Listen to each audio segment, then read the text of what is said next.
Hi అండి, welcome to my channel Shravani spicy kitchen. నేను మీ శ్రావణి. ఇవాళైతే నేను టమాటో కుర్మా చేసి చూపించబోతున్నాను. ఇదైతే ఏదైనా రైసెస్కి సైడ్ డిష్గా కూడా, లేదంటే చపాతీ, రోటీ, అలానే పరాటాకు కూడా చాలా సూపర్గా ఉంటుంది.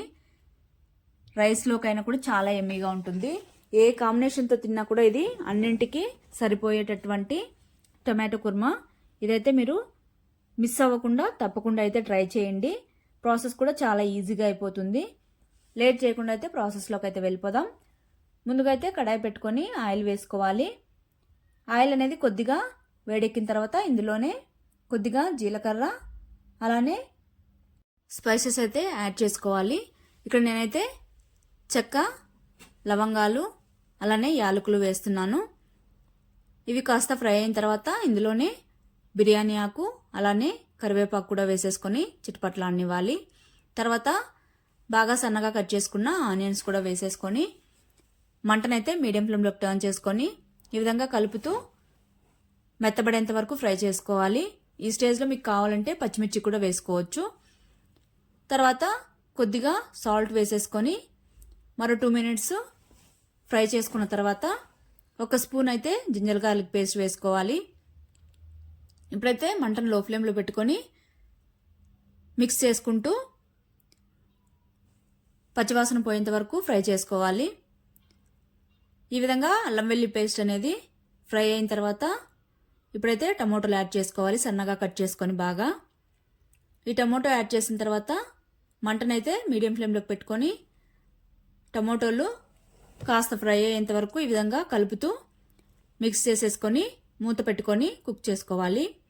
ఈ టమాటో ఫ్రై అయ్యేలోపు మనమైతే మసాలా ప్రిపేర్ చేసుకుందాం. ముందుగా అయితే మిక్సర్ జార్ తీసుకొని 1 గుప్పెడు పచ్చి కొబ్బరి ముక్కలు, మీరు కావాలంటే ఎండు కొబ్బరి అయినా వేసుకోవచ్చు.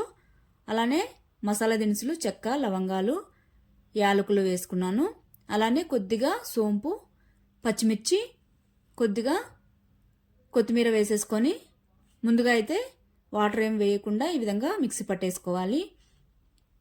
తర్వాత ఇందులోనే కొద్దిగా వాటర్ అనేవి యాడ్ చేసుకొని బాగా మెత్తగా మిక్సీ పట్టేసుకోవాలి. ఈ విధంగా మిక్సీ పట్టుకున్న తర్వాత తీసి ఒక బౌల్లో పక్కన పెట్టేసుకోవాలి.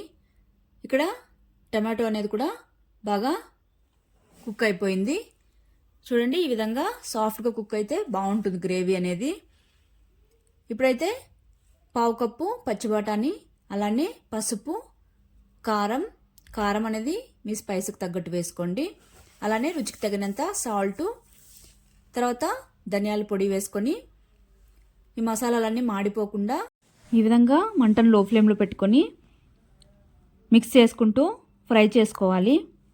ఇవి కాస్త ఫ్రై అయిన తర్వాత ఇందులోనే వాటర్ అనేవి కొద్దిగా యాడ్ చేసుకొని ఒకసారి మొత్తం బాగా మిక్స్ చేసేసుకొని ఒక 2 మినిట్స్ కుక్ చేసుకున్న తర్వాత మూత పెట్టుకొని 5 మినిట్స్ కుక్ చేసుకుంటే సరిపోతుంది.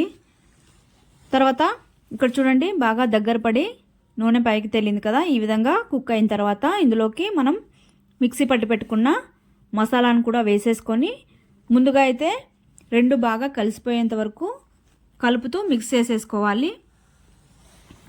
ఈ విధంగా మంటనైతే లో ఫ్లేమ్లో మాత్రమే పెట్టుకోవాలి.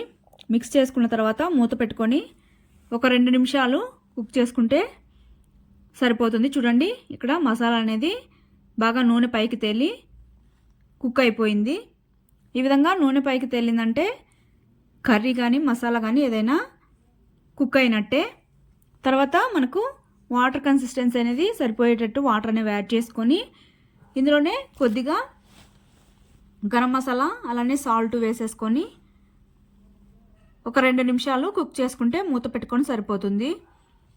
మన కర్రీ అయితే రెడీ అయిపోతుంది. ప్రాసెస్ కూడా చాలా సింపుల్గా అయిపోతుంది.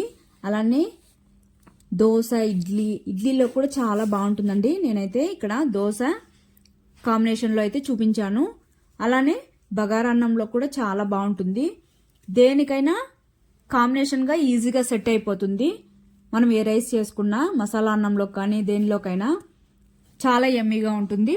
ఈ ఒక కర్రీ ఉందంటే మిగిలిన దేంతో అయినా సర్వ్ చేసేసుకోవచ్చు, అంత టేస్టీగా ఉంటుంది.